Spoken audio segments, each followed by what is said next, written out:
And welcome back, everybody, to another edition of BB Nation Radio, broadcasting live from the still standing, a little bit smoky Cowboy Technology Studios right here in Oregon City, Oregon.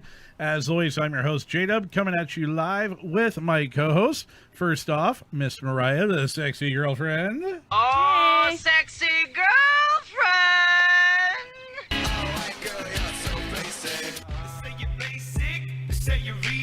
You and your pumpkin pie freaking ice cream that you got over there.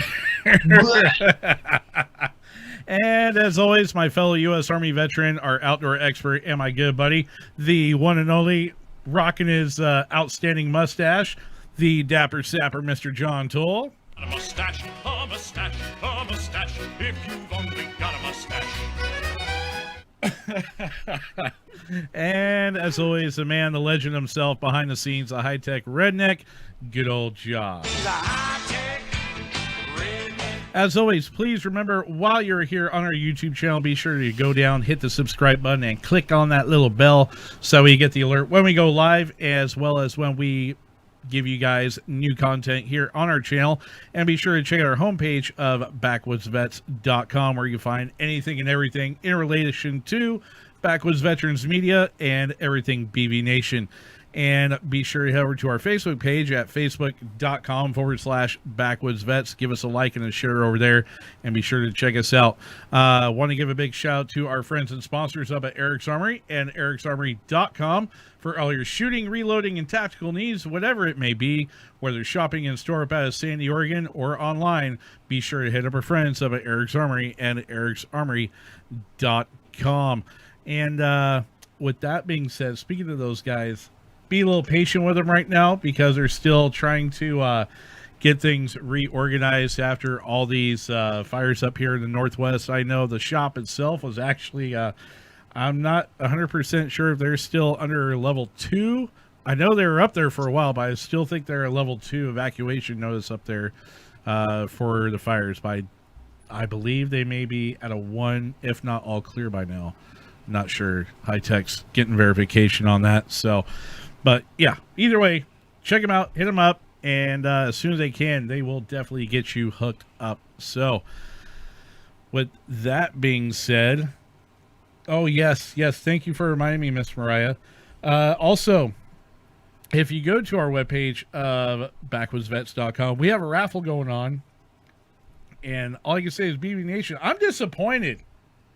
I am very disappointed right now. We got a killer deal going on this S&B watch set on the Battlefield Edition. And it comes with the glass punch pen, the cool tactical pen, and everything else are raffling. Tickets are $5 a piece. We're only selling 25 tickets, and we have 2 still. That's it. 2 in the bucket. Come on, we need to get these tickets sold so that way we can raffle off this this set. And the thing about it is that it's helping benefit our friends from the Fallen Outdoors. So tickets are available again exclusively at. Well, give me a second here, Mariah. Exclusively over there at backwoodsvets.com. It's right there on the front page. Scroll down, and that's where you can get your tickets at as soon as you make the purchase. High-Tech's got the tickets here, and he will go ahead and snap a picture of your tickets and send it to you via email email. I'm getting the north-south, so yes, he will email those ticket numbers to you. So that way, when we do raffle it off and make the announcement, you know you won or not. So, anyhow. Eric's Armory is at level 1. They are at level 1? Level 1. Excellent. So they're downgraded now. Cool. So, and more on the Pacific Northwest fires here in a couple minutes. So, anyhow, making our way around the room since we wound not here last week. Thanks, Mother Nature and other individuals. Yeah. Anyhow, Dapper Sapper, I'm digging your stash, bro. I dig it. It's good to see the stash making a comeback. Freezing. What's that? I think you were glitching hardcore there for a second, so I don't know what was up with that. Who knows? But anyways, yeah, no, definitely bringing the stash back. Kind of a work thing. I'm doing stash timber right now, so off with the beard and goatee and back to the stash. No, not a daggum thing wrong with that one. So what's new? What's happening over on your side of the mountain, man? I know it's a little smoky over there. Now we've shoved it off from over on this side. Now it's on your side, apparently. No, it's all gone. It blew out on Friday, finally, because we got rain over here too. So we are actually in day 2 of no smoke, finally. Yay! But we've also had Us too. smoke lingering around since like the end of June. So Right. yeah, it's been kind of nice actually that we got rain on Friday night and part of the day Saturday, and it's been pretty good. But no, since we didn't do a show, I've actually been quite the busy little bee. Got new toys the other couple Yes, I saw that. got 2 new ATVs, so add that to the house and had to do a whole reorganization of garage and everything that goes along with it because our garage is tiny, and yeah, so that was fun. And then yeah, the fires have been interesting to say the least, and following along with that, and been very concerned and worried about you guys, but it seems like we're on the downhill slide of things now, and Yes, thankfully. yeah, other than that, yeah, went out and did some scouting yesterday for hunting season that's coming up, and Yes. that's about all right now, man. I'm like Joe Biden wandering through the woods. Dear Caesar is so close I can smell it. No, yeah, definitely excited about hunting season here coming up. So, especially after yesterday. Yesterday was a good day of scouting. Saw a lot of animals. So Very cool, very cool. Mariah, what's new in your world? Where to start? At the beginning. It's been a whirlwind 2 weeks for me with all the fires starting, my work getting shut down because of the fires, having to evacuate animals and family members, to taking in a couple extra animals for evacuation of a friend, and I still have them. Luckily, they're really easy to take care of. Other than that, I'm glad to be back home, sleep in my own bed with the fires semi under control at this point, I guess. Really happy that the rain came. I never thought I would be an Oregonian that would enjoy the rain as much as I do right now. Oh my God, you're not alone in that one. We did have a great lightning and thunder and lightning show. Oh yeah. Woke me up out of a dead sleep a couple nights ago. Called Justin.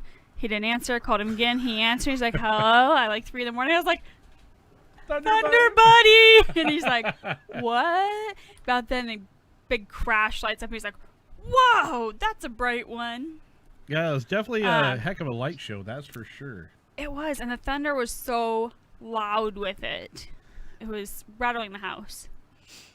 So that was kind of a fun thing, but so glad the rain came with that and everything, and that the air quality is getting semi back to normal. Oh my God, it's so nice really to walk nice. outside and be able to breathe now. So definitely a scary thing having to evacuate. I never thought I'd have to evacuate this area. And after having to do that, I can't give enough praise and thank you to all the firefighters from all over that have come to help us and put their own lives on the line. So, you know, there's a big long list of people that we could go through. Oh, there is, but just thank you to between the firefighters, between the sheriff's department, between all the local folks that stepped up to help and keep eyes out for people that were actually going out and setting fires. And don't let mainstream freaking fool you, folks. I want to say don't let them fool you. A big thank you to any of the first responders that helped, any of the volunteers that helped, the people who helped evacuate animals and everything. Thank you for all of that. So I'm definitely glad to be back on here and getting back into a normal routine again. Absolutely. High Tech, how about you? Yeah. Yeah, you know, just like with everybody, the mad dash to pack up and get ready to leave and all that definitely happened here. You know, we were level 3'd out of work, out of the office. So luckily we only went level 2 here at studio, so was able to work from home, which surprisingly, I know a lot of people like working from home. I don't like working from home. I like being in the office. So, so I did that for, a little over a week. And then last Thursday night, this last Thursday night, like 4:15, they downgraded the office from level 3 to level 2. And I called the boss and I said, okay, so can I go back in now? I went out of here. And I did. I was the only person in the office actually on Friday. Oh, wow. But it was nice. It was nice to have the peace and quiet, and got a lot of stuff done. And so looking forward to seeing everybody back hopefully this week and all that good stuff. Other than that, I did take a break last weekend from working on the house because I'd been doing that every weekend for the last month or so. And but we did resume this weekend, and so we have basically all the plumbing done underneath the house. Just got a few insulation and cleanup things need to do underneath there.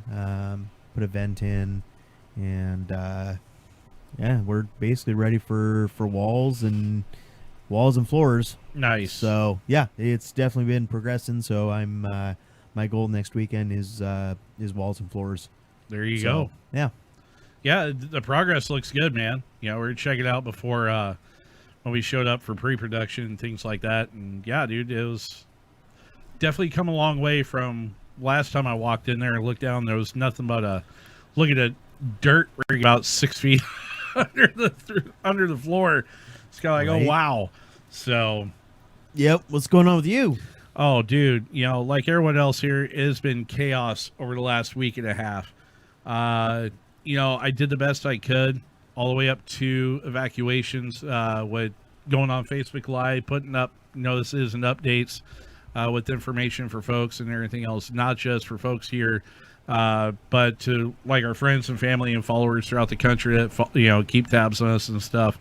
I did that all the way to right before we got the level 3 evac notice. Or a matter of fact, it was right as we got the notice. I was like, well, this is it, guys. We're shutting it down, tearing it down, and hopefully we have a place to come back to. And, it's a scary thing. It really is when you're told you have to get out. Now, You know, you sit there, you watch on the map and everything else. If you're so lucky to, you know, they tell you, okay, well, you're at level 1, and there was no level 2. It was just straight 1 to 3, bam, like that. And it was scary, man, because you're literally taking all you can pretty much carry, going full gypsy mode, throwing everything in the motorhome or in the car or whatever. Here's the scary thing that I thought of too. What do you grab? Essentials. It's hard. You grab your clothes, you grab, a little bit of food. If this is the thing about, this is where your preparation comes into play. Yeah. That's why these services and stuff, fire services, they put together these quote unquote levels for evacuation. So that way you have the preparation. So, one is start packing up, get things ready. If you have big things that need to be moved, like RVs or livestock and things like that, now you start moving them. 2 is, hey, guess what? You better make your final prep because you're potentially about ready to get out the door. And 3, you're out. There's no ands, ifs, or buts. So when you go straight from 1 to 3 like we did out where we're at, close guns, beer ammo, I like the way you're thinking. So looks JW needs a rating. No, I don't. It's hunting season, man. Here's the biggest. So if you're at level 1 and then you go to level 2, then you go to level 3, then it's okay to grab your pumpkin spice. Here's the biggest thing that I well, thought. normally by that point in time, you already got your pumpkin spice creamer or whatever already thrown in the motorhome or RV or whatever. My biggest thought was to grab your essentials, any important papers, no high tech, and take care of your animals too.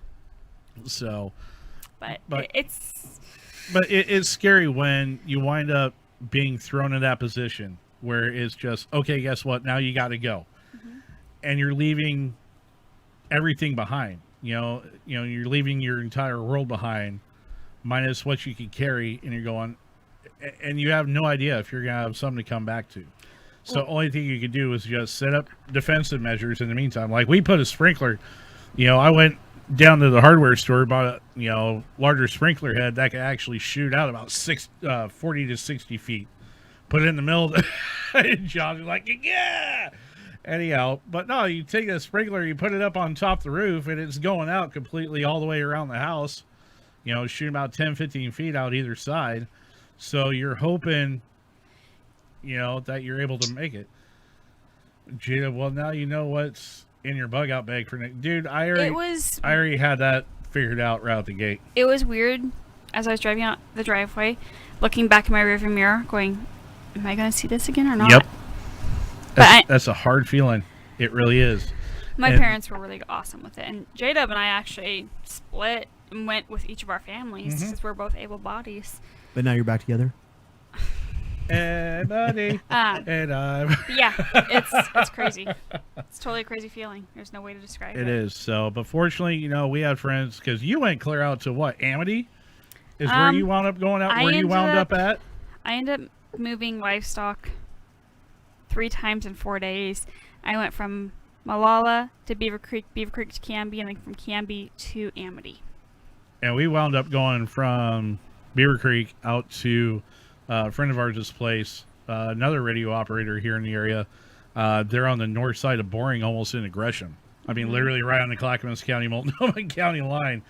But surprisingly enough, out there, he had 8 acres, and he was just like, yeah, bring everything over. We got you, dude. Freaking you and all the livestock and dogs and everything. And, yeah, we'll get more into that here in a little bit. So, but thank you to everybody. Like I said, first responders, volunteers, American Red Cross, to everybody that came out and helped out. And a big shout out to the Hillbilly Brigade out there out of Malala. Okay, you guys knocked it out of the park, man, when things were looking bleak, and as well as you guys out there out of Estacada. Can't forget those guys. The fights that those guys put up to be able to save their homes and their communities, they knocked it out of the park. Dean thinks that's pretty funny, the north side of Boring. Yeah, I know, right? Well, so, there's a Dull, Ireland. So, yes, that is a sister town. So, but anyhow, we're up against the clock. We're running behind already. So, what do you say we going into it? John, you ready over there, good sir? So I know you got a lot of stuff to get through. Not a whole lot, but yeah, let's do it. All right.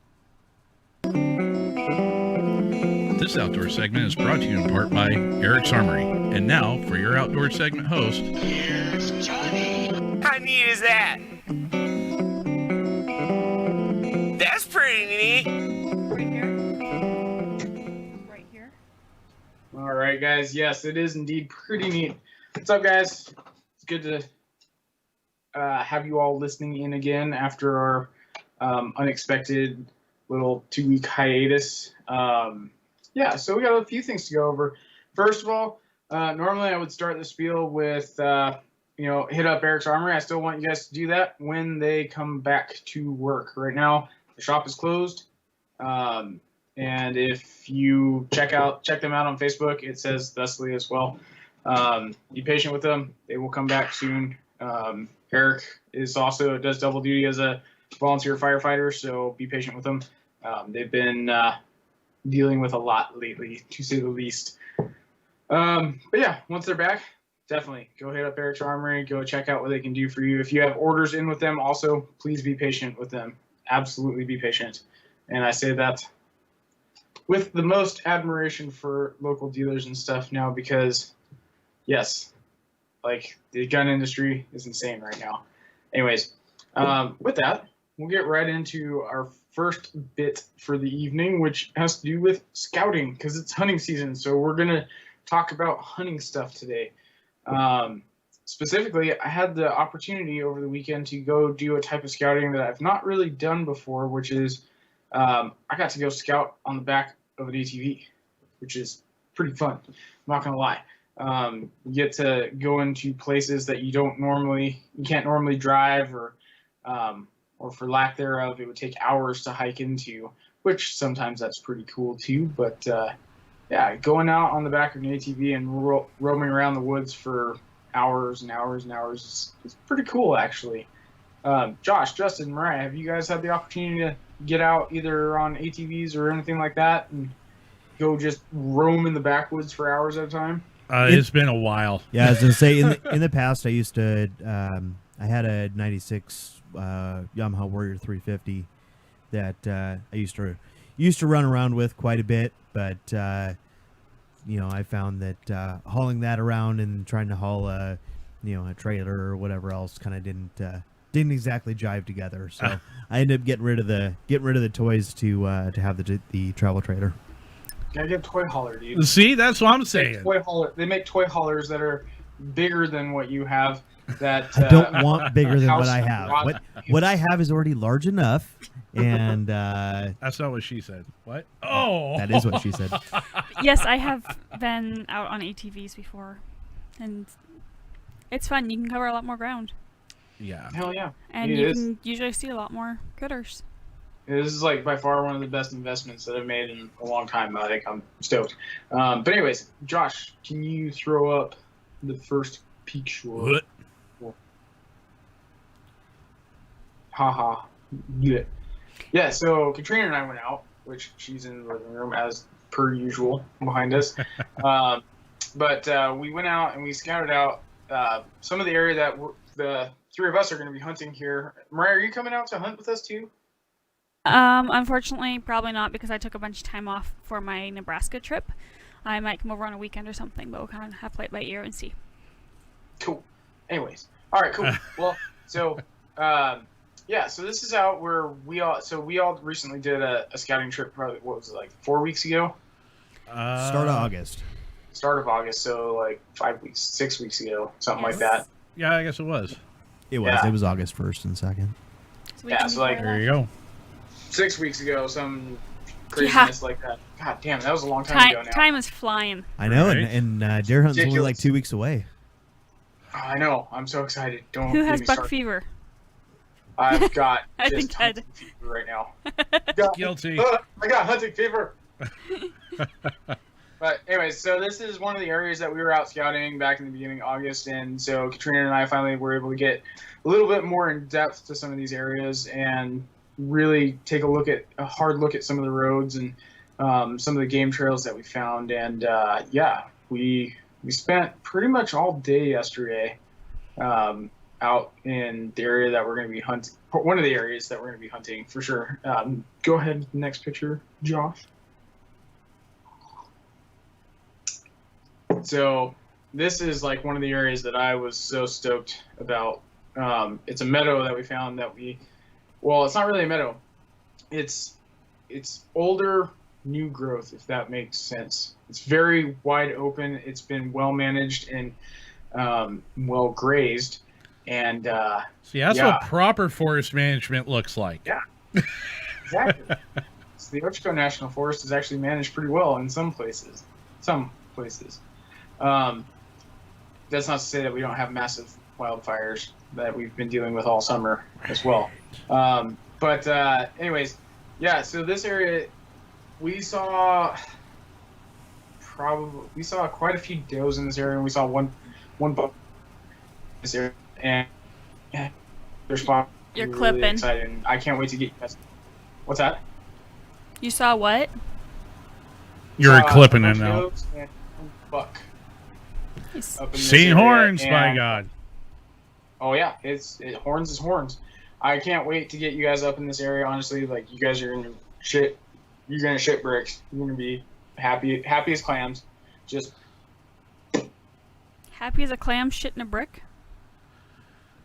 Hey, as long as there's a way to put Don't. meat in the freezer, I'm content, man. I'm good with it. don't judge me. Don't judge my sayings. Next picture.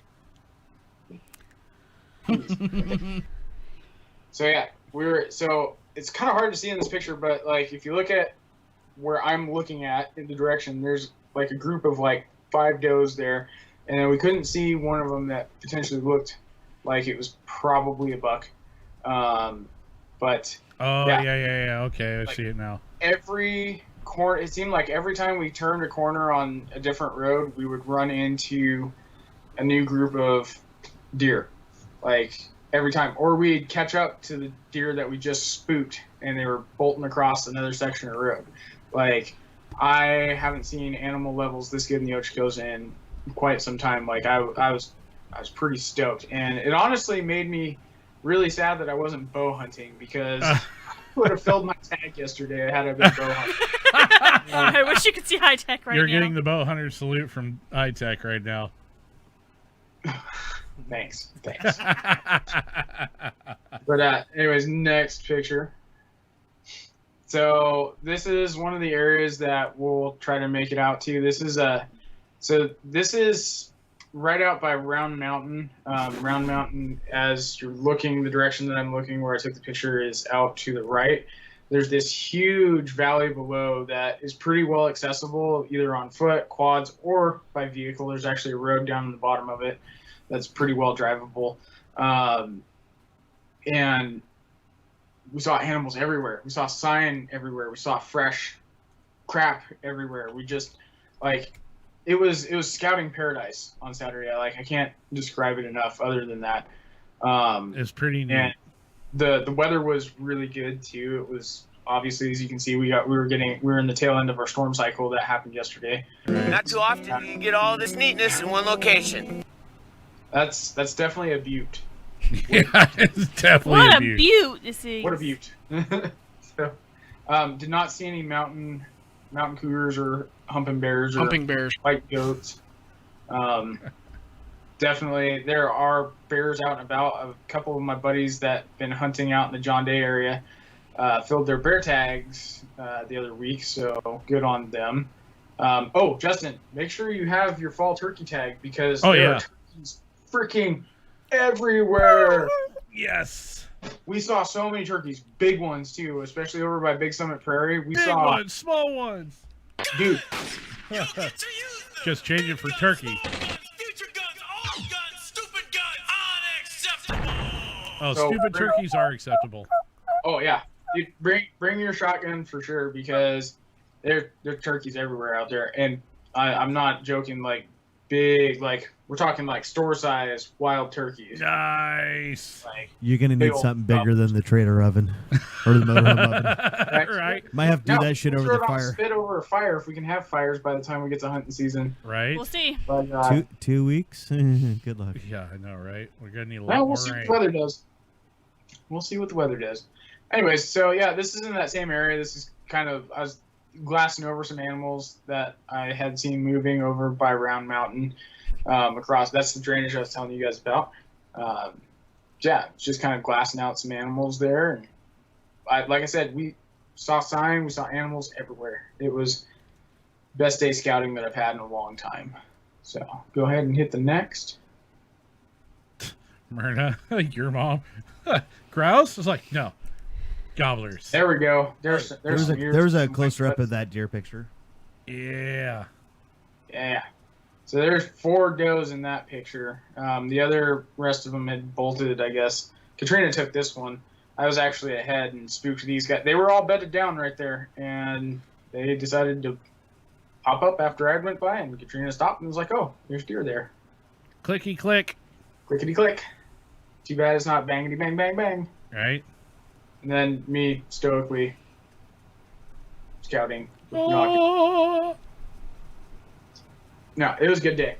It was definitely a good day. Like, I'm so pumped for hunting season right now, like, because I don't know about you guys, but for me, everything this year has been canceled. Like, all the stuff that I had planned to do this summer, this early, like, late spring and summer has been canceled, except hunting season. Yeah. So far, your shush. mouth. Yeah. Shut your mouth. Stop it.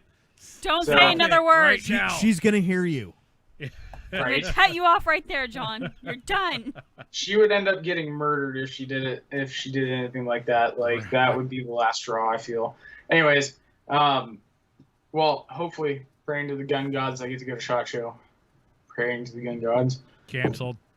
It hasn't been yet. It's the only damn show that hasn't been canceled. It will yet. be. Hey.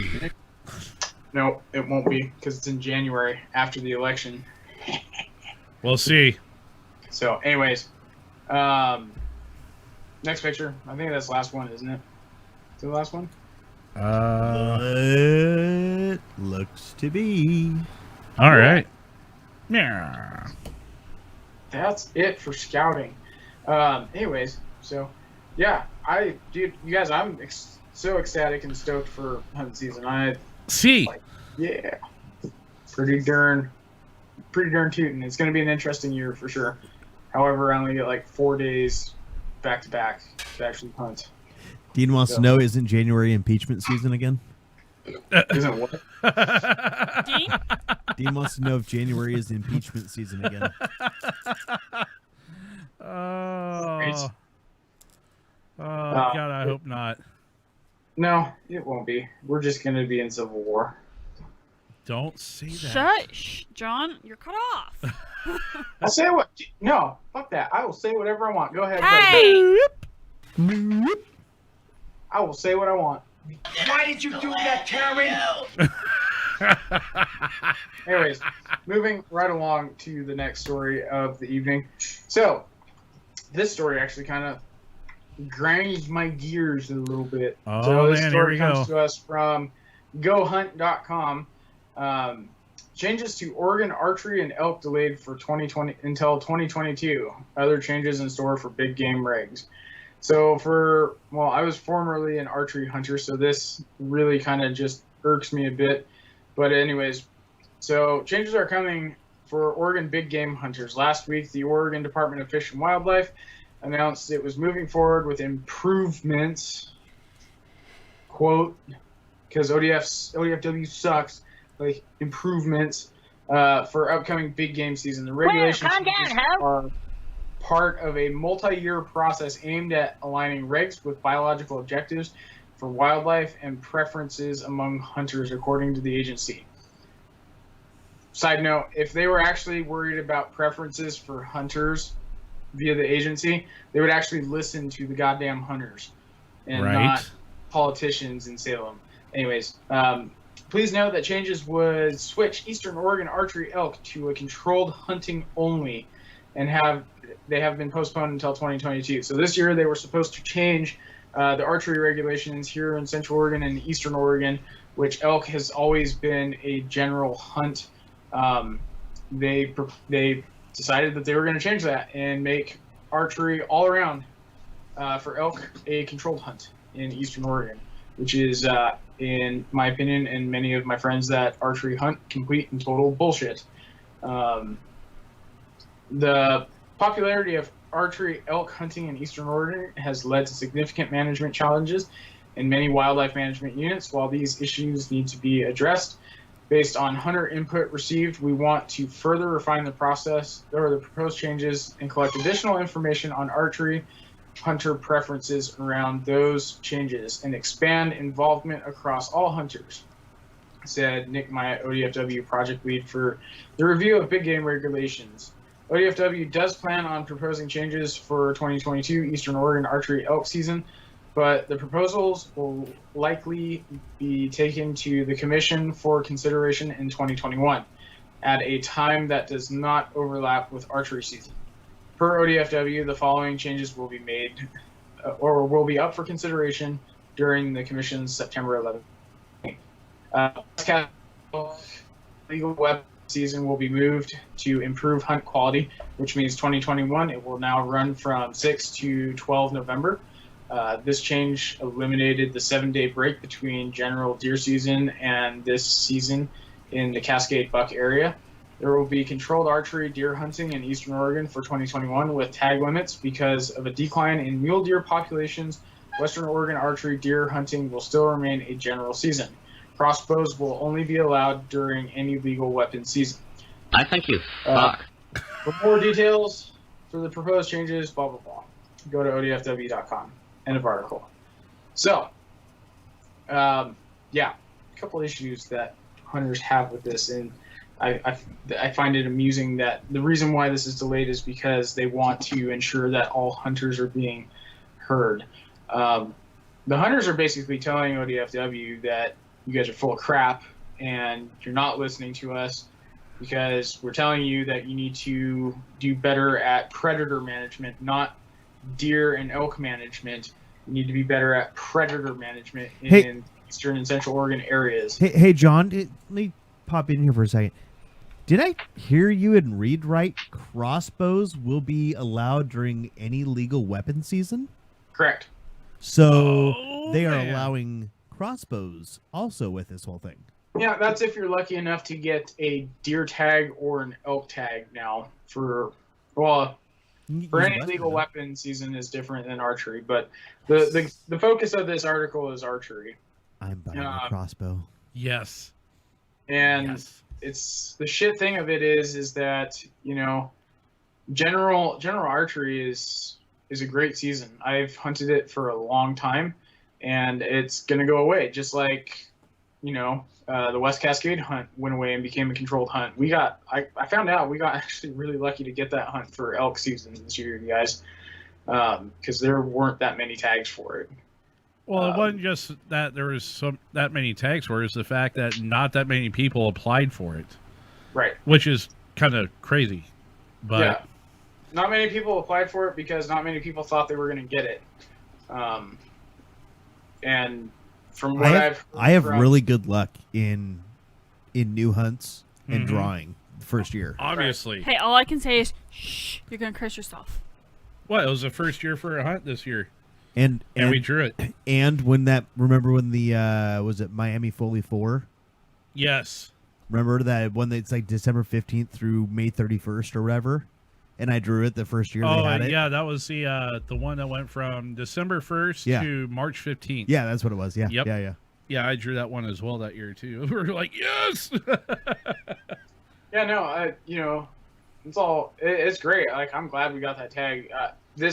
What ODFW is proposing to do is pretty shitty, and you know, hunters across the board in Central Oregon and Eastern Oregon have said no. The problem isn't that there's too many people hunting. The problem is that we don't control the predator species here, and that ODFW and the state continue to ignore the fact that wolves are coming back into, or not coming back, but are coming into areas where they've never been before. Right.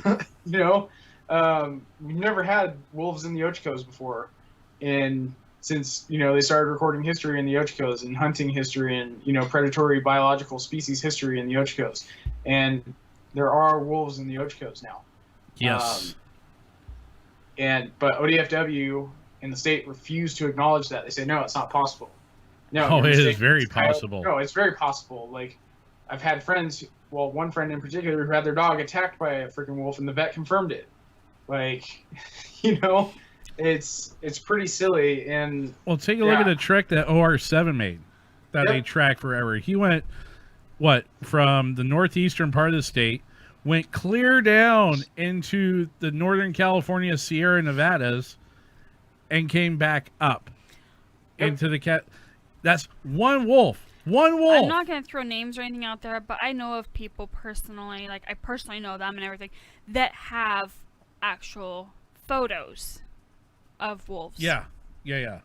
So yes, they are here. Oh yeah, no, there's no doubt. The fact that ODFW continues to ignore that is the problem, not overhunting of the species. The problem is that there's too many damn predators, and that goes with cougars too. The best thing that the state could do would be to allow the use of dogs again, which is a battle that we've been trying to fight with the state for a long time. A long damn time. Goddamn measure 18. Yeah, we came pretty close. Myrna says there's 24 wolves that they know of in Hebner. Yep, there you go. That's right next door to the Ochocos and to the Malheur. Yep. And we know that there's wolves in the Malheur.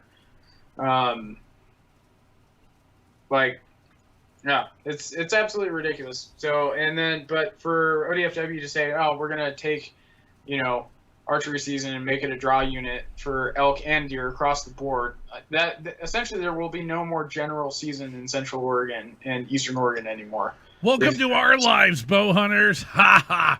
Sorry, had to say it. Except Western bow tags will still be a general tag, according to the article. Just like Western elk or Western deer rifle tags. Yep. Same thing. Yep. So it's but it's so much harder. Pretty. Well, I mean, I don't see. I agree with you, John. I don't really see a reason to change it. I mean, there really isn't a reason to change it from the information that I have. Right. I would love to see other information that says that archery is affecting it. I read somebody's comment about this the other day, and they were like, archery takes, I think, 15% or something like that, or 15% of the archery tags fill versus like 29% of the rifle tags. It was something somewhere in that range, 26, 29%. And that's on a good year, man. Oh yeah, that's absolutely. On a year that everybody's on their game and is able to get out and hunt every day that they can. Right. They've done the prep right. Your average hunting year, I would say, is probably like 10%. Honestly. Yeah. Like between 10 and 15% across the board. Yeah. Archery does not fill tags. Like they don't. It's not that it's harder, but it does require more work. I mean, you got to get close. You got to get out on foot, and you got to get close. Right. Before getting into rifle hunting, I've archery hunted almost all my life as a hunter, and it's not uncommon to eat tag soup. We'll just put it that way. Like, you're gonna have years where you get awesome hunts and you get an awesome kill, but most years you're eating tag soup sometimes, unless you're on a badass hunt somewhere on a private ranch where you're guaranteed to get something. Right. So, anyways, with that, I digress from that. Funnier, cooler story, from same website, gohunt.com. Moose in Nevada. What? A moose on a loose? Moose in Nevada. What? Article reads, there are moose in Nevada. Yes, you read that right. There are moose living in Nevada, about 40 to 50, according to the cumulative data of the Nevada Department of Wildlife. Big game biologist Carrie Hubnar, Travis Allen, and Cody McKee sightings of the largest species of the deer family in the Silver State began in the early 1950s and 1960s and have been steadily increasing. In recent years, with over 300 citizen scientists reported sightings, there is hope that a population of moose is creating a foothold in the northern part of the state. It's crazy. Last January, Nevada Department of Wildlife carried out a collaring project on the moose population with 4 successfully collared cow moose. Data is coming in every day, giving biologists a better idea of where the moose live, if they are permanent residents of the state, or if they're just semi-annual visitors from Idaho. The department looks forward to potentially collaring bull moose in the future. Without these collars, tracking the population becomes extremely difficult. Cow moose tend to have a small range compared to young bull moose that are known to travel miles each day during the rut. Any sightings of moose should be reported to either Elko Field Office or the Nevada Department of Wildlife headquarters in Reno, or online. Sightings this last spring increased, with several cow moose sightings being spotted with newborn calves, a promising sign for a resident population. This Russian cow moose with a calf. The animals are well known for being extremely aggressive towards anything that comes between it and its offspring. If you happen to sight a cow moose in the spring, watch for its ears to be pinned to its head, raised hackles, or if it's licking its snout. These are signs of aggression and more than likely an impending charge. A moose can run up to 35 miles an hour and are known to swim up to 10 miles an hour, or 10 miles at a time, and can dive up to 20 feet deep. The best practice in the event of a moose attack is to run and find cover behind a tree, a car, whatever you can. Standing your ground against a moose will more than likely result in serious injuries and, in some cases, death. Wrong. End of article. Well, kind of end of article. As hunting season kicks off in Nevada, there are sure to be increased sightings and run-ins with moose for hunters. Species identification is a concern surrounding the moose. Although it is a low occurrence, it is important that you take the field. When you take to the field, you are aware of what animals are out there. How could you not know that? Yeah, if you're hunting and you're an avid hunter, you should know the difference between a moose and a deer. Just saying. Right? Okay. I hope so. Yeah. Moose. Freaking moose. That's awesome. There's moose in Nevada.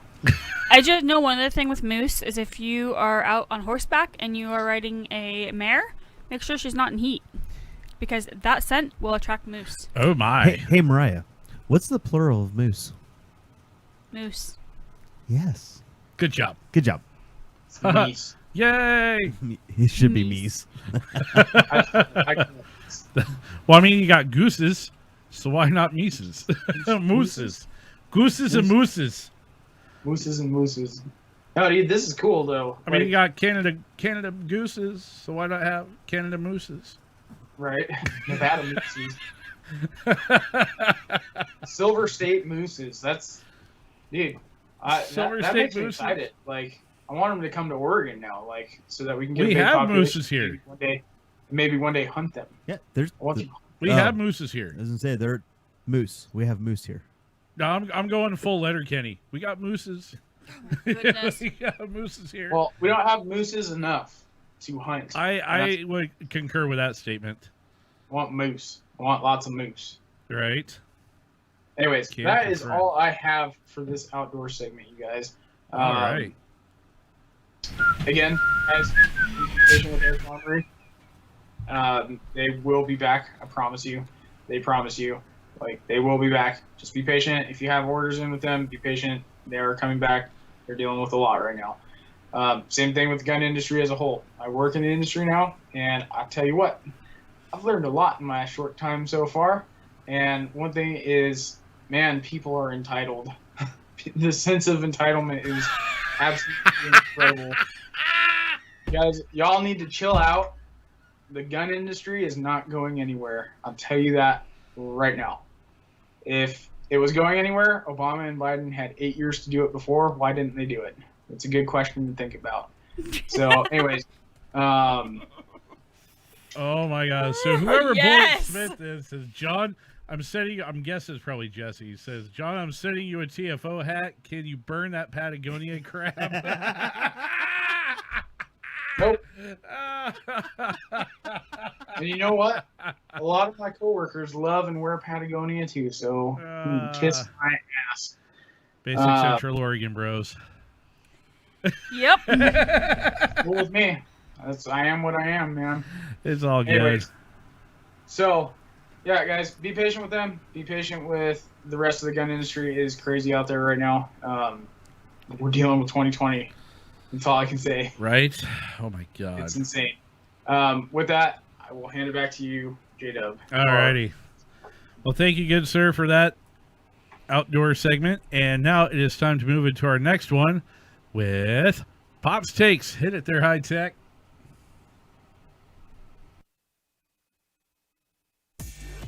We hope you brought the aloe and sunscreen. Bullshit. Because these takes are scorching hot.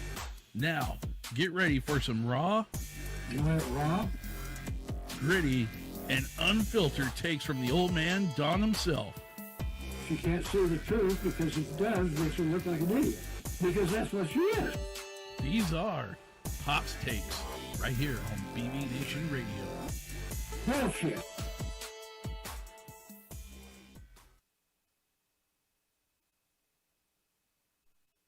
All right, and welcome back to another edition of Pop's Takes, everybody. And, old man, how you feeling these days? How you doing? Well, slow but sure, getting back where I should be, but I got a long ways to go. Right. Well, it's good to be good to have you back. Yeah, well, I tired out real quick and can't seem to do a whole lot, but that smoke just about did me in too. All that smoke we had from them fires. Oh my goodness, that is no joke. I mean, these fires have just been crazy here lately. I mean, it's been it really has been a challenge. For instance, I heard somebody on the news say that the doctors were saying that the 1 hour out there in the smoke was the equivalent of somebody chain smoking 14 cigarettes. Holy crap! In 10 minutes. Good Lord, that's insane. Well, I know they said the air quality was up like in the 400 or 500s, where normally we're down like in the 20s, the teens in the 20s for air quality out here. Right, we're about 24, I think, today or something like that. But yeah, we were up around 435, 465. God, it's brutal. Right. As I know, they said it was some of the worst air quality in the world, if not the worst air quality in the world. We were beating out China. Yeah, it was the worst in the world, and it's the worst that ever been here. Gotcha.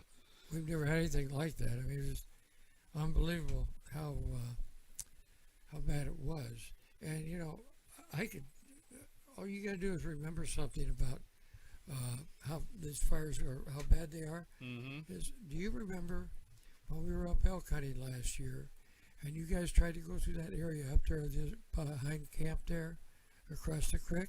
Okay. And you remember how thick that trash was and stuff laying down? If they let the loggers, when they logged that originally, clean that all out, you wouldn't have had all this fire fuel.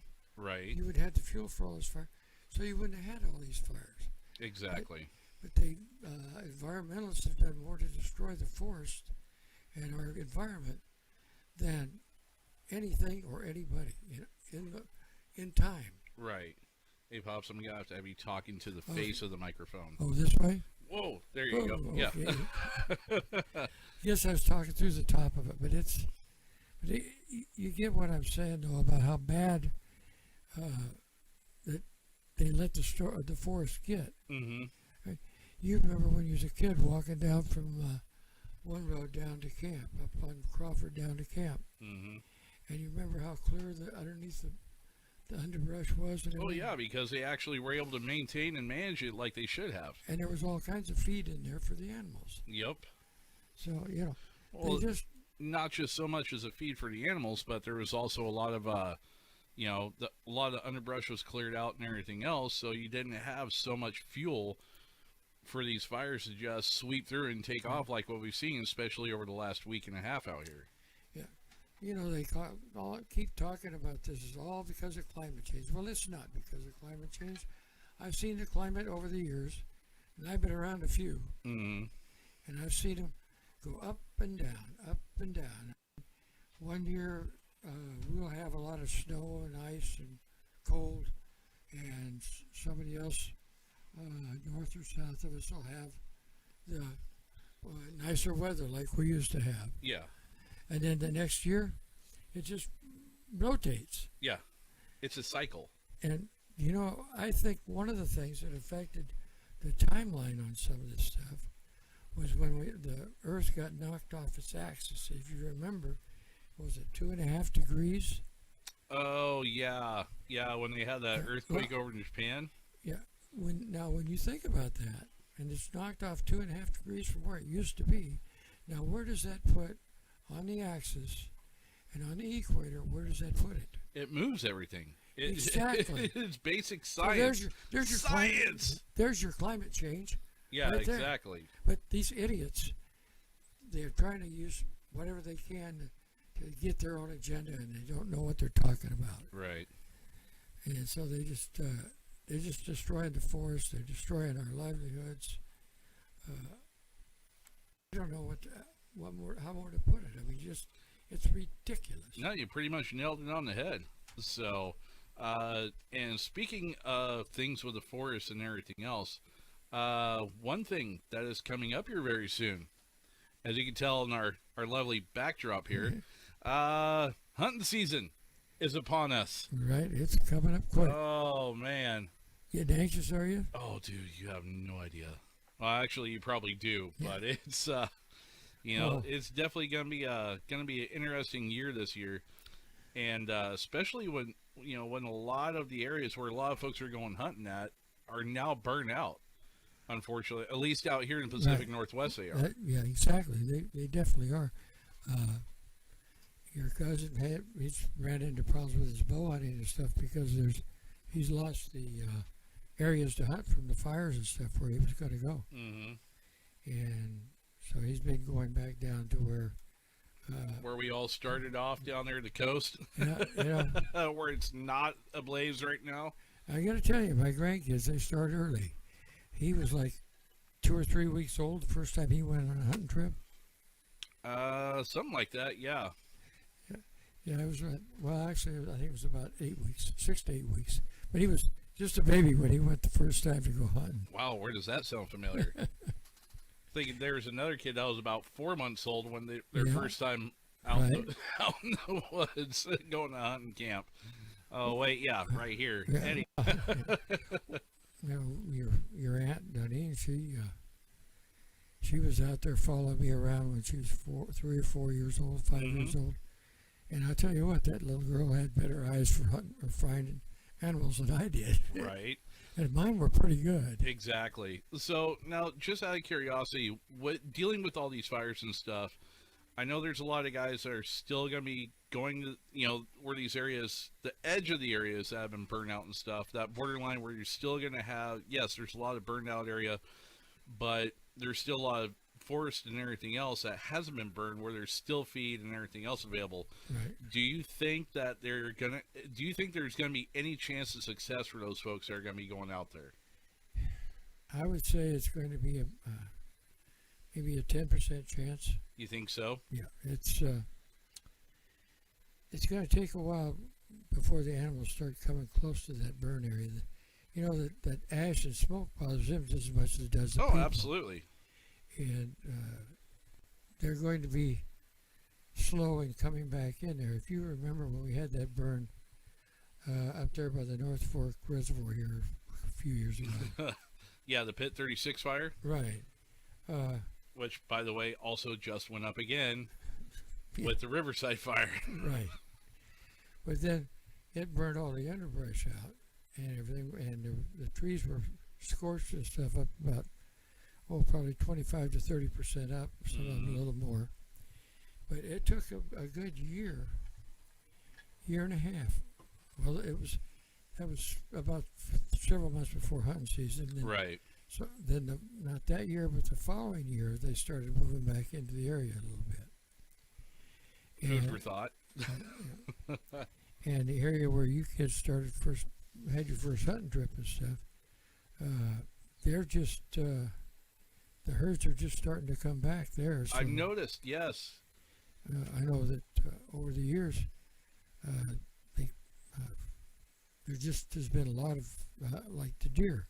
Mm-hmm. How many times did we go driving through there, coming back from a hunting area right after dark? How many times did you see does running all over the place? Oh, but there wasn't no does out there, according to the interns from Fish and Wildlife. Well, do you realize who was doing that counting, don't you? I just said it. It's the interns. No. Well, The college interns. I guess you call them interns. They just went out there and, in fact, that's how they used to count the fish there in that North Fork. The Nehalem River down there. Nehalem River. Mm-hmm. And the North Fork of it. And they'd get waders and go out there and start wading down and try to count the fish. Now, you tell me how accurate that's going to be. And, oh, my goodness. They're out there in the woods trying to count the animals. So how are they going to count when they can't see them? Yeah, exactly. So it's definitely going to be interesting to see how things play out. So, but overall, how do you think the hunting year is going to be this year? How do I think it's going to be? Yeah. Well, I've been thinking a lot about that, and I think it's going to be really, really tough for one thing. Mm-hmm. And you're going to have a lot of crowding in areas that are still have feed and things for the animals, where the animals are still able to be in. Right. And there's going to be overcrowding of hunters and everything in there, which is going to push them animals where a lot of hunters can't and won't go. True. I mean, I know of areas to go hunt where I'm pretty sure I get an animal, but I tell you what, when I go down to get it, I better take a cigarette lighter to light a fire with it. And, be careful doing that right now. You might start something unintentionally. And a knife and fork. Well, you use a lighter to cook the meat with, I guess. Right, something.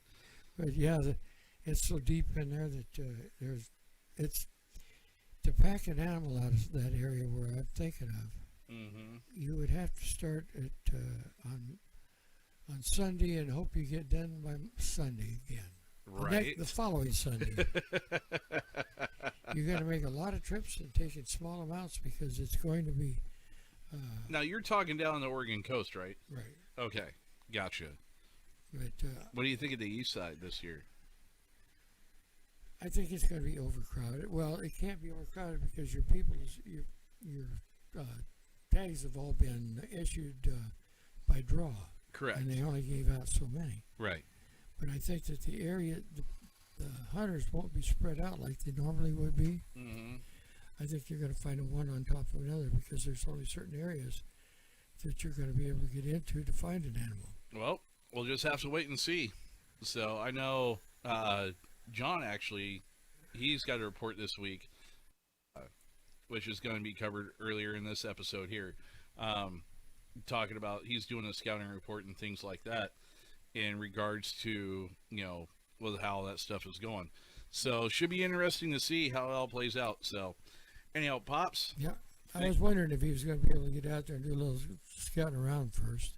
Oh yeah. I don't know if it's just so much as scouting or him and Katrina out playing on their new toys. So, maybe a little bit of both. Well, they got four-wheelers?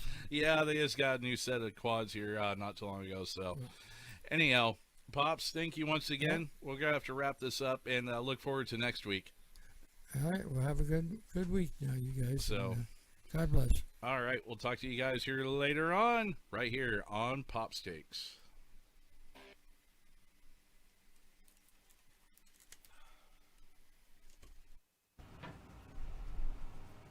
All righty. And we are back. Yep. So, okay, there's John. So, just making sure. All right, cool deal. So, all right. Well, again, thanks to Pops for his outlook in regards to this week's edition of Pop Steaks. So, with that being said, Josh, Go ahead and hit it for our next segment, would you please?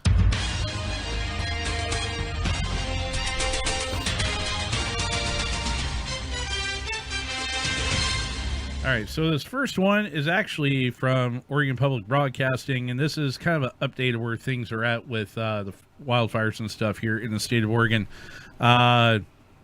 It's I'm not going to read off the article and stuff for the most part, but I am going to go ahead and kind of give you guys just a heads up of what's going on. Well, first off, the air quality has actually gotten a lot better on either side of the state. One thing that we can go into as far as like in regards to where stuff is at, if I can get the map to come up here on my screen here, is going into where our evac zones are at. And I tell you what, a lot of them have some have changed, some have remained the same over the last few days. So, and it's scary because you sit back and you take a look like Clackamas County. I'm just using Clackamas County as an example. I know this is a nationwide program, but this is where the bulk of the news is coming out of right now in regards to these fires. For the longest time. Oh, so Mariah's got the air quality deal. Now we're at a 32 overall in Clackamas County. For your air quality, which is compared to, what was it, over 400, like almost 450 here not even a week ago today. Well, and it depends what source you go to. If you're going to the Oregon... this is coming straight from Oregon Gov. I understand. So I'm telling you, though, is depending what source you go to, there's another place that people are using called Purple Air, and it is basically home detectors that are reporting, different stations set up all over the place. And there's a ton of them. They're all, personal stations or whatever. Right. And they do report a little bit differently than DEQ does, or EPA does for the air quality. But still, I mean, go outside and look. It's so much better than it was, God. 4 days ago. Oh, you actually step outside your doorstep and actually breathe.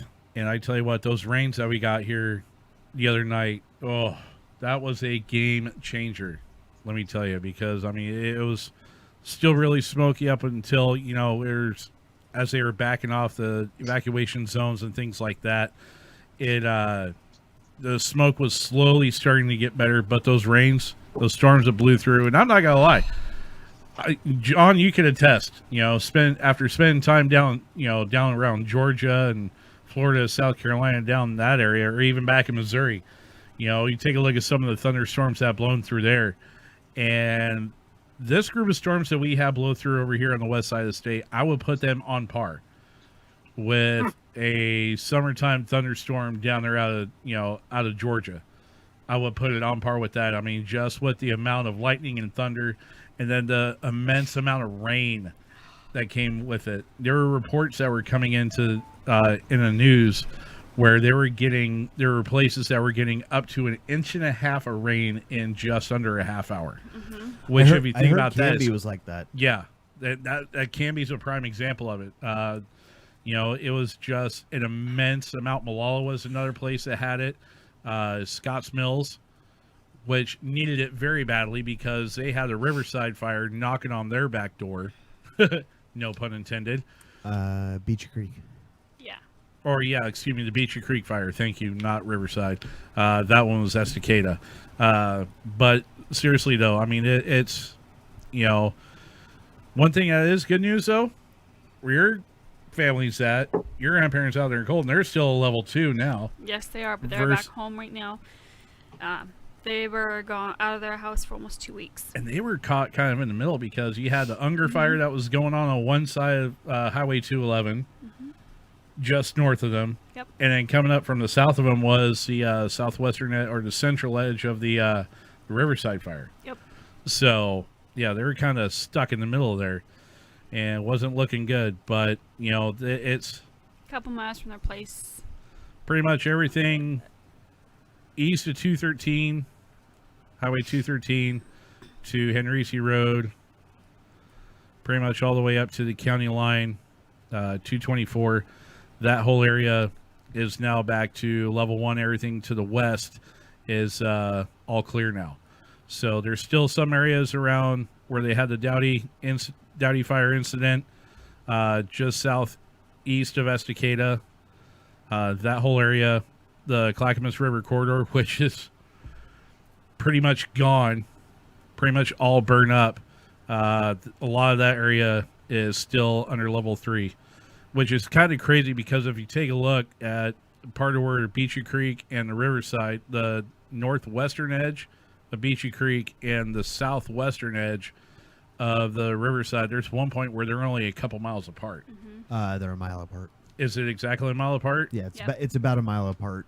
Yeah. And the last updates that I heard from the last press releases were that they didn't really see them actually coming together at all. And even if they did, it really wasn't going to be, that big of a deal. They actually kind of wanted it to, because it would actually make it a little bit easier to combine the task forces all together. Right. So now to give you just some stats right quick as far as what all has gone. Now, mind you, these numbers I'm looking at right here are from Friday. So we don't have the most exact up-to-date numbers unless High Tech you're able to pull different ones up from what I got.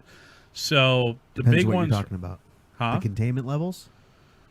Right, correct. Because right now I'm looking at Archie. I'm looking off that link that I sent here earlier. The Archie Creek fire. This one is one down out of Douglas County. Was more than 130,000 acres in size. Currently, as of Friday morning, it was 25% contained. Beachy Creek fire. More than 190,000 acres, destroyed 1,288 structures, damaging another 134. And that one was considered 20% contained as of Friday morning. Still more than 4,000 structures remain within the level 3 evacuation zone. Holiday Farm fire. This one was responsible for burning communities near the McKenzie River. That one has scorched more than 170,000 acres and was 10% contained as of Friday morning. So real quick, sorry, you start with Lion's Head? I getting ready to go into Lion's Head right now. Archie Creek is 38% contained. Gotcha. And Holiday Farm is 14%. And sorry, what was the other one you said? Beachy Creek. Beachy's 25. Okay. This is as of this morning. Excellent. All right, so what else you got then? Lion's Head, 198,000 acres, 10% contained. Riverside, almost 138,000 acres, 20% contained. Oh, wow. So they upped that. Yeah.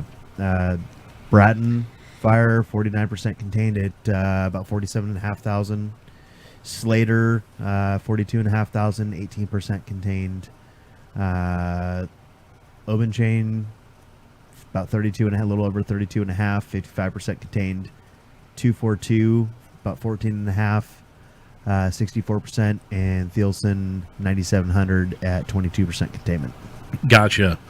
So as of right now, that's, oh my good Lord, just under 2.2 million acres at this point. 2,191,700 acres from those reports. So, by the way, did you know that the state of Oregon has fire insurance? Oh, they do they? So the state of Oregon has a fire insurance policy with some outfit out of London.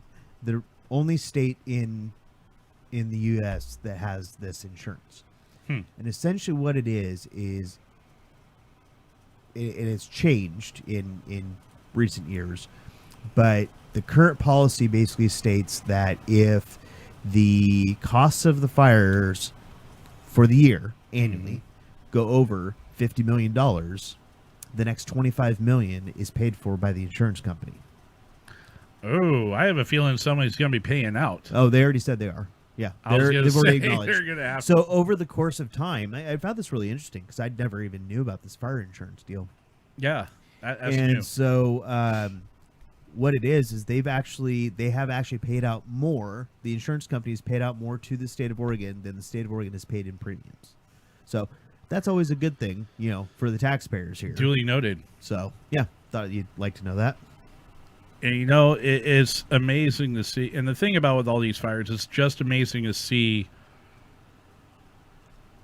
how many organizations have come out since the federal declaration was put into play in regards to the state of emergency. Originally, it was put out as just a state, but thank you to the Fed, they wound up making it a federal as well.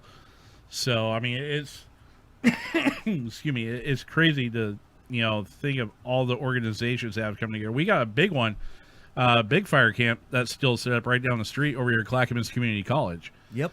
And that's where, yeah, There's a lot of people still there. Right. What did you just add up, by the way? Did you add up like 2 million? It's about 1 million acres, by the way. Even with the ones he called. Yeah. Either way, it's a lot. Yeah. A lot.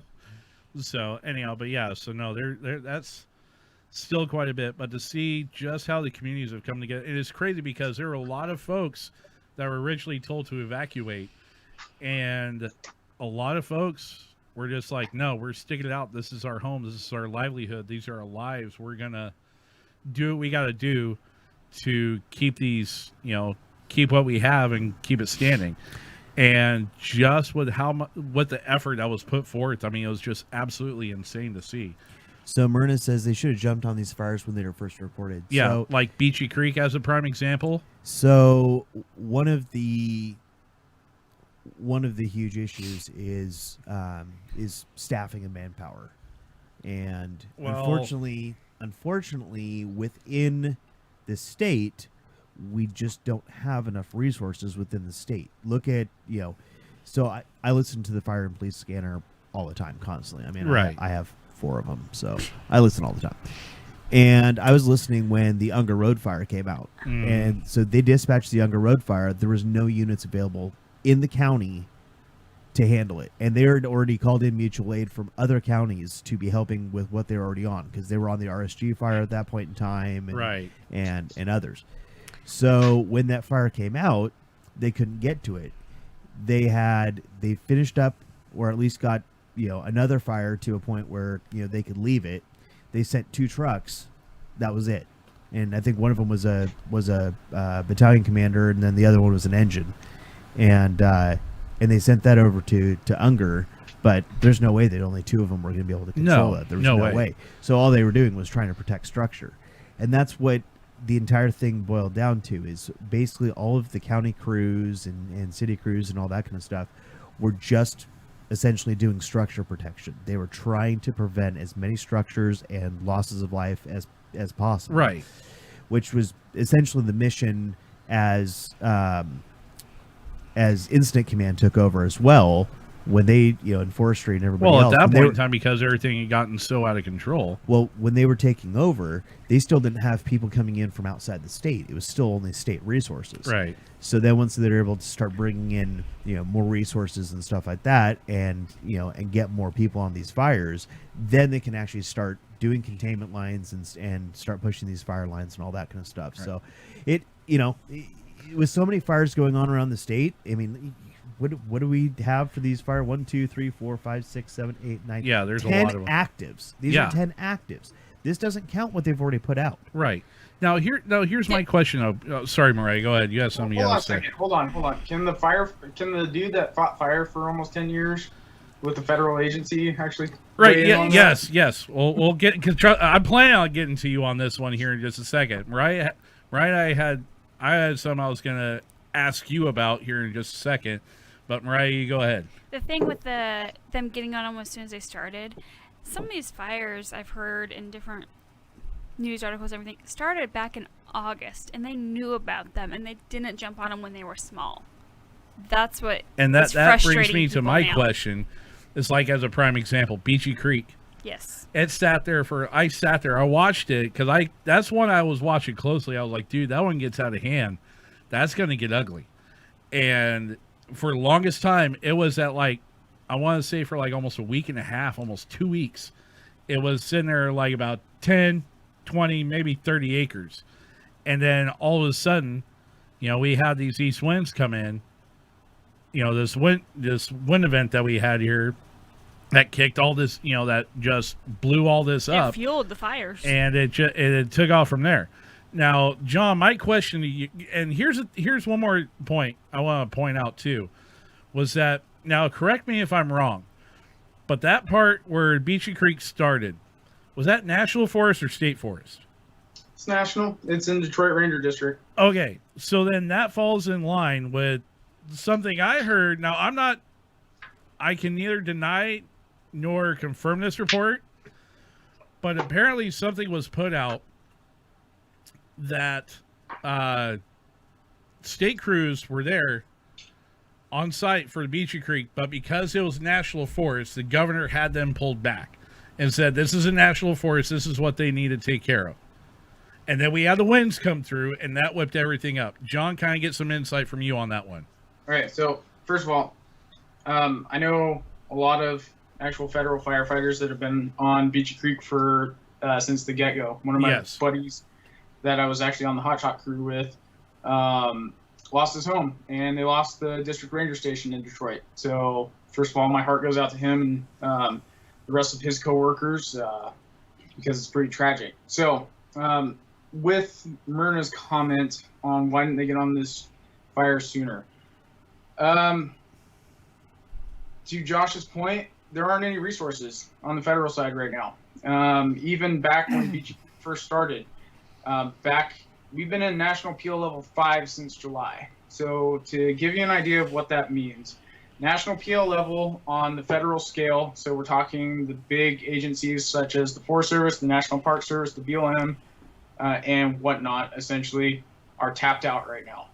National PO Level 5 means all resources are committed across the country, except for the ones that are on R&R. And trust me, we get, like, when I was fighting fire and people would ask me that question, be like, well, why do they have to have R&R?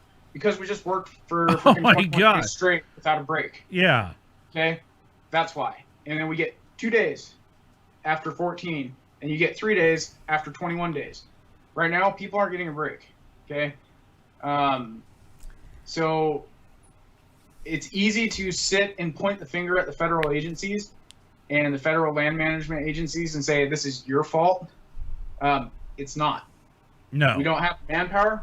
We don't have the resources to take care of it because our bosses, the people that you guys elect, not just talking Republicans, I'm talking Republicans and Democrats elect. Oh, yeah. People who elect listen to idiots and don't allow proper forest management.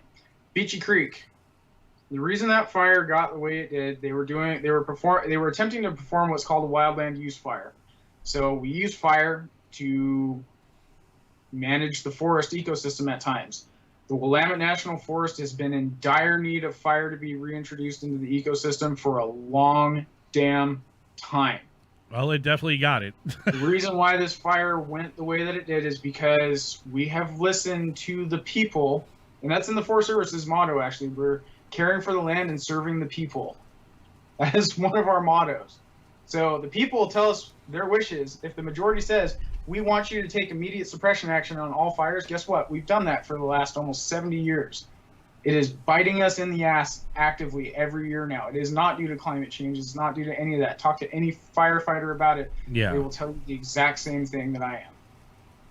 So what they were doing with Beachy Creek is they were attempting to do a wildland use fire because, first of all, when it first started, it wasn't a direct threat. It didn't need to have action take on it. It was in the wilderness area. Let it burn. It's fine. Our forest systems used to be fire-adept ecosystems. That's why the Ochakos, when it burns, yes, we had a big fire, the frog fire, out in the Maori Mountains. Right. It burned bad in spots, but it was actually pretty healthy in many cases too. Because our ecosystem is fire-adept, we allow fire to burn in a controlled aspect. They were trying to do the same thing on Beachy Creek. No one anticipated the historic east wind event. It wasn't just an east wind event. It was a historic... Oh, yeah. We have one of these east wind events like once in a generation, and it just so happened to hit at the time when we were in a national PO level 5 and when we had many active fires going in one area. It pretty much was a nightmare scenario. So all we're around. Talking a scenario that happened the last time we had this happen. We're talking the big burn of like 1910, the Tillamook fires, all that shit. Yep. Like, you know, talking about stuff that we haven't seen in a generation. This shit happens sometimes. Like, unfortunately, it happens in areas that are populated. It happens in areas that haven't seen fire in 100 years, like the Willamette Valley. You know. So real quick, just a statistic real quick. So far, state total, this is just state managed ODF forests. Yeah. 850 fires this year for almost 156,000 acres. That's state forest. That is not national. Right. So just FYI, 150 fires. It's a lot. It is. So, John, go ahead. Sorry. No, it's hard. And so, like, from being a firefighter and from being a member of the public, like, I understand. Like, people want to justify the way they feel. That was like the whole debacle back a few years ago with the 747 Global Supertanker, which is the biggest waste of money that a firefighting company could ever come up with, honestly. The uses for that plane are almost zero. Let's say very limited. And to say that it saves money is, I got on Lars Larson's show and handed him his ass, actually, because he couldn't refute the numbers. Like, aerial suppression is one of the most expensive things in fighting fire. It's incredibly expensive. Yes, it's certainly. Columbia Aviation, like, yeah. Columbia Helicopters, like, you know how expensive that shit is. Oh, yeah, it is not cheap. That's just for rotary. But anyways, Yeah. I digress. Like, yes, it's been the perfect storm as far as fires. It's been a once-in-a-generation fire season. It really has. It's been a really scary one. And unfortunately, it happens. Yep. Now, that's totally different from, what we keep obviously hearing about with people starting fires on this as well. Yeah. We're not going to go down that rabbit hole. Oh, this is, that's the one thing I laugh about, too. Definitely not, but... Yeah. I sit back and laugh about it because you got a lot of other outlets that are like, no, don't spread rumors or anything else. It's like, we're not going to... It honestly has not been confirmed, yes or no, who these individuals are affiliated with. We all have our suspicions, but trust me, quite a few of them have been... A lot of them have been started by arson. And, High Tech can tell you, I can tell you, Feisty can tell you. Who? Mariah, excuse me. Sorry, your CB handle. Anyhow, I'm talking to folks on the radio here earlier. But no, we can sit here and tell you, we've all heard it on the scanner that this is happening. And you have all these outlets that are going, no, that's not going on. Bullshit. Well, the news is definitely starting to track that shit. Like, they've got egg on their face now. Because big time. But anyhow. KBTU and Coin 6 the other night was like, oh yeah, like only one out of the 8 fires they listed is not under investigation. Yeah, okay. Everything else, like there's 8 of the 10 fires are under investigation for arson. Yeah, exactly. And multiple arrests. Mm-hmm. But, it's kind of the perfect storm of events, and unfortunately homes are a fuel type as well. That's exactly.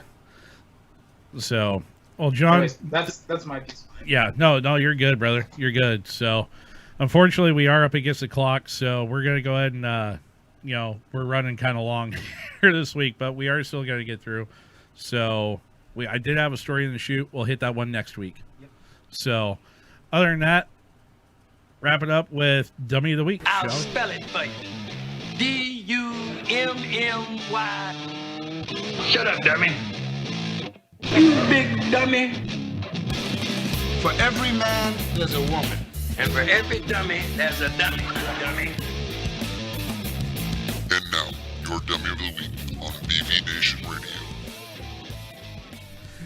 All right, I'm going to run through this one kind of quick because we are up against the clock. But headline reads, man arrested for jumping drawbridge in southwest Detroit as it was rising. Dukes of Hazzard, what? Right? Detroit police say a man jumped a drawbridge as it was rising up from Front Street on Wednesday night. According to the police, a 26-year-old Allen Park man was driving a Dodge sedan around 7 p.m. when he crossed the drawbridge as it was going up. Police say he did not complete the crossover, did. He did complete the crossover, but allegedly damaged the safety gates and his tires. The man was arrested. No shit. Why? Oh. Why even try it? Was it at least an orange Charger? Because that would have been the topper. Oh, man, that is awesome. And that is this week's Dummy of the week. All right, final thoughts going around real quick. So, kicking us off. John, hit it. Your safety brief, good sir. Safety brief time, yeah.